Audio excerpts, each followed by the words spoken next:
So, so then the facing everything and avoiding nothing is really, it's the practice of awareness. So what facing everything and avoiding nothing means is, because you want, which is the first tenet, because you want to evolve, because you want to become an enlightened person, because you want to evolve morally, ethically, philosophically, spiritual, because you want to become an enlightened person, you want to evolve beyond ego. That is your intention. It is your passion. You're very clear about it. You've come to an absolute decision, right? Everything depends upon the first tenet of the teaching. Remember, I always say that. Everything depends upon the first tenet because of the intention that you've come to, because of the intention that you've cultivated, you begin to pay attention to your own experience. And the context of paying attention is the desire to evolve beyond ego, the desire to evolve morally, ethically, philosophically, and spiritually. So that's the context in which you're paying attention to your own experience. So you're watching what is happening internally in relationship to your own mind and your own emotions. Simultaneously, you're watching what's happening as you respond to external stimuli, to other people, to life. You're constantly paying attention to your internal responses, to the choices that are being made, consciously and unconsciously. You're constantly paying attention to what's happening. You're constantly paying attention to the way you respond to life, to other people, unexpected circumstances, to pleasure, pain, joy, and fear.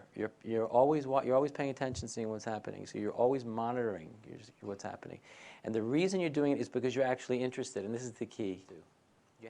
Okay. So this is why the facing everything and avoiding nothing will only be able to be practiced by an individual who's really gone very deeply into the first tenet of the teaching. The cultivation of the intention to evolve beyond ego, to evolve morally, ethically, philosophically, and spiritually, has to be cultivated in a very profound way. Because when it is, you start exercising the muscle of volitionality, and when you begin to exercise the muscle of volitionality, based upon the profound, having cultivated the profound intention to be free, then you can begin to use your own gift of awareness for your own salvation, for your own evolution beyond ego, for your own higher moral development. See my point? Otherwise, it ain't going to work. In other words, you'll get the theory, and because you're intellectually very sophisticated, you'll get the theory, say it's a good theory, but it won't work for you. The point is, if the locus of your attention, if the goal of your attention is evolution beyond ego, see, that opens everything up there, because you're not trying to defend anything. So you're automatically in an undefended, your orientation to your experience and to awareness itself is undefended. At the same time, there's a very specific goal that you have your attention on. See? And also, because it's developmental, because it's an evolutionary context, your goal is always on what's possible now, and what's possible now, and because there's always more possible. So there's this kind of hopefully ever increasing dimension of flexibility to the reach of your own attention in relationship to what you're trying to accomplish. So it's not like you're trying to defend, what's already happened, rigid. People they're fixed, rigid, closed. It's not. If you're really evolutionarily enlightened, then then there's a certain natural flexibility to your relationship to awareness, to the way your awareness is kind of embracing your own inner and outer experience, because you're always reaching, because it's a developmental context. See my point? So there's inherent flexibility there, which is very different than the way most of us operate, which is there's rigidity, you see, in the way that we think. There's a very conditioned rigidity in terms of the way our attention works.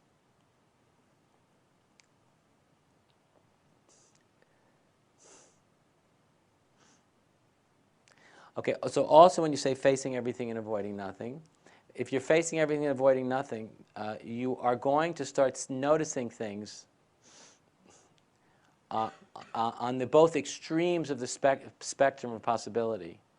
So on one extreme, certain potentials are going to start to emerge in your awareness that you never imagined were possible. I'm talking about the possibility of actually succeeding. Wow. The possibility of actually succeeding. You're going to have glimpses of a kind of glory and a kind of goodness and a kind of positivity that you never imagined in your life was actually possible. But it'll suddenly dawn on you that it really is possible, right? You're going to start glimpsing kind of potentials for yourself, for other people, for humanity as a whole, for life itself, for consciousness itself, that was way outside and beyond the field of your own awareness before. It just wasn't in the realm of possibility. Never entered my mind. You ever heard that song? It's a beautiful song. Never entered my mind. So it never entered your mind because you were so the spectrum of the possibilities that you were actually considering were so narrow. And for most people, it's just awful that the spectrum of potential of what we're actually seriously considering is so narrow that of course we don't develop and evolve in any kind of spectacular, extraordinary, and significant way because it was something that we're never even considering, really. Okay. So when you begin to face everything and avoid nothing, when you drop your ego defenses, and you're really paying attention on both sides of the spectrum, potentials that you never considered before, right, because you weren't leaving any room for them, begin to emerge. And on one side, the potentials and the possibilities that suddenly begin to emerge out of nowhere are unthinkably, unimaginably positive, wholesome, glorious, magnificent, unbelievably inspiring, glorious. All right? The other end of the spectrum is a realm of darkness.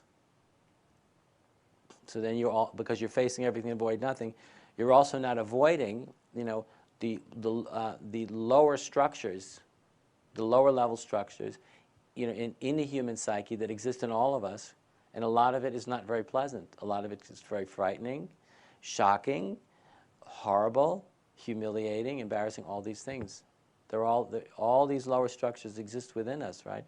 Just because part of the self has evolved. There's a lot of primitive stuff in all of us that isn't very pretty. But the point is, because you're going to be facing everything, that's facing everything and avoiding nothing, because you're facing everything and avoiding nothing, these extremes, the extreme highs, the extreme lows, the extreme positive, the extreme negative, it will all begin to enter into the field of your awareness because you're stopping to censor your own internal experience. Because you're just interested because you no longer have a fixed notion of self, because you want to be an enlightened person. An enlightened person knows they want to evolve beyond ego, they want to evolve morally, ethically, philosophically, and spiritually. But they don't have a fixed sense of who they are. You're not a static entity. You're no longer a static entity. You don't see yourself as a static entity. You're work in progress. So because of that, you're no longer so afraid. Of a lot of this unpleasant stuff. It doesn't mean you like it, and a lot of it may be really hard to deal with. Some of it may be very terrifying, and also there are a lot of irrational fears that we all experience that can tend to, give us a feeling of being very off balance. But you bear it.